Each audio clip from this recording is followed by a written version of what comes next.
Hey, what's up? It's Tuesday, the 25th. It's 2 a.m. I just can't sleep. I mean, there's nothing dramatic going on, but I got absolutely great question from the MGTOW cowboy. Um, I think one of the things you're going to have to, as a younger man, you going to have to figure this out is money. And because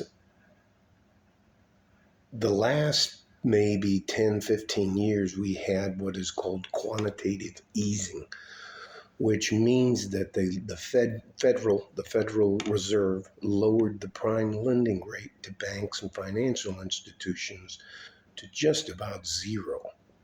In fact, they did for some of those good old boys, and there is a fucking good old boy network. They did get 0% interest to borrow billions of dollars.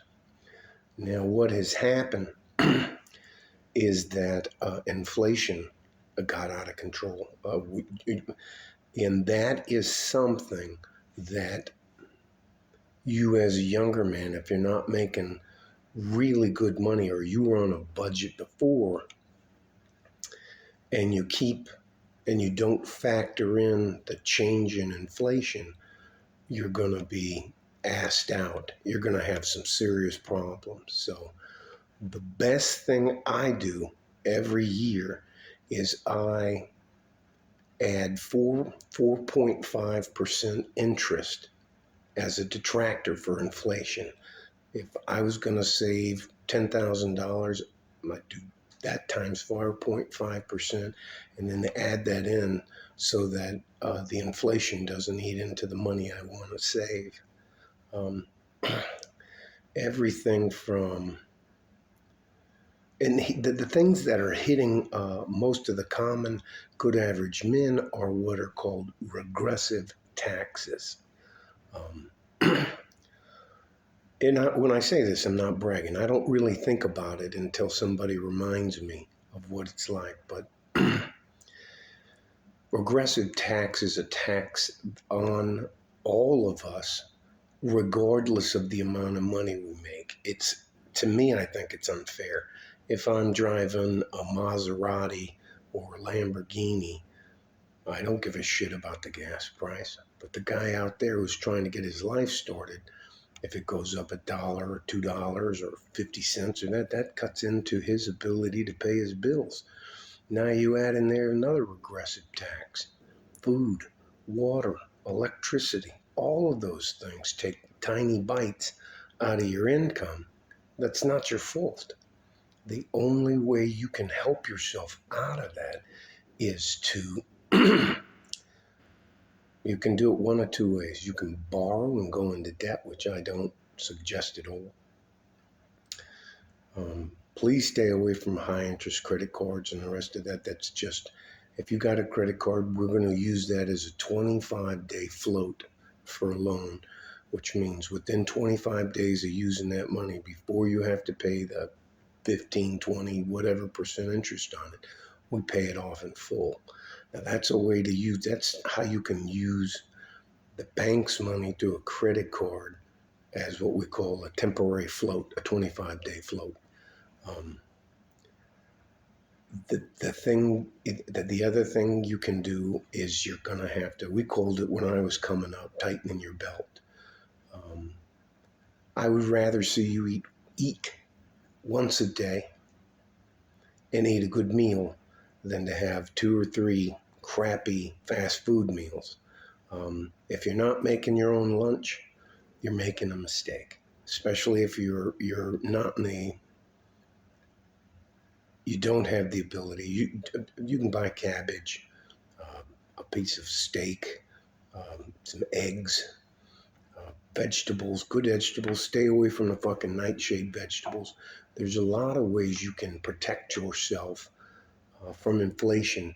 But the worst thing I think you could do is to ignore it and just go, oh, well, hey, because soon enough, um, there's going to be more month than money left over. And I don't want to see that happen to you.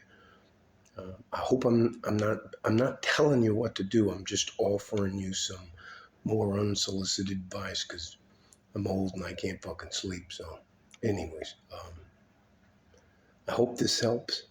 I'm not sure what to title it, um, but I'll title it something about money matters, dealing with inflation or something like that. All right.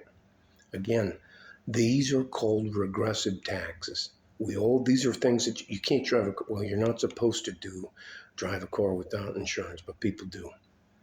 We all pay the same price for gas. We all pay the same for a jug of milk.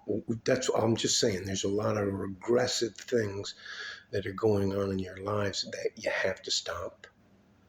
Sit down with a pen and a piece of paper and budget those things because they've changed.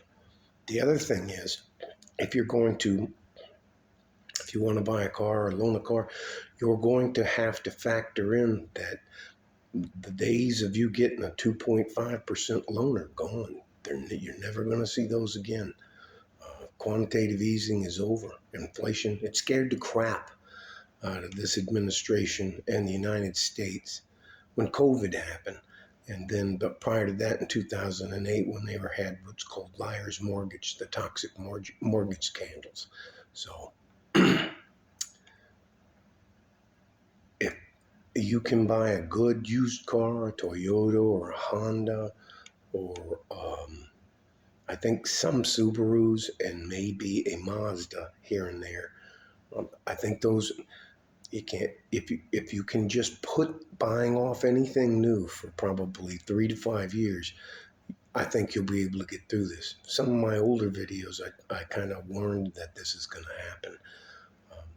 Don't think we're going to hit a recession, but I do believe later this week the Fed's going to raise the prime lending rate at least another quarter of a point, which they'll say it's 25 points. That's a quarter of a percentage point. And those guys, they get down to the micros for that. But it's a very sober reminder. And thank you, MGTOW Cowboy, for pointing it out that we're starting to see where I live a few more repossessions and a couple of people that may be in a home they can't actually afford, maybe moving soon. So, all right, stay safe and healthy. Take care of each other if you can. And if you can't, you take care of yourself. There are some of us out there that just want to help. I'm not going to take anything from you. I'll offer you a book called The Richest Man in Babylon. It's not expensive. Um, you can do a lot to help yourself get ahead. But if you can't manage your money, to be blunt, you're just fucking things up. All right? Love you guys. Bye-bye.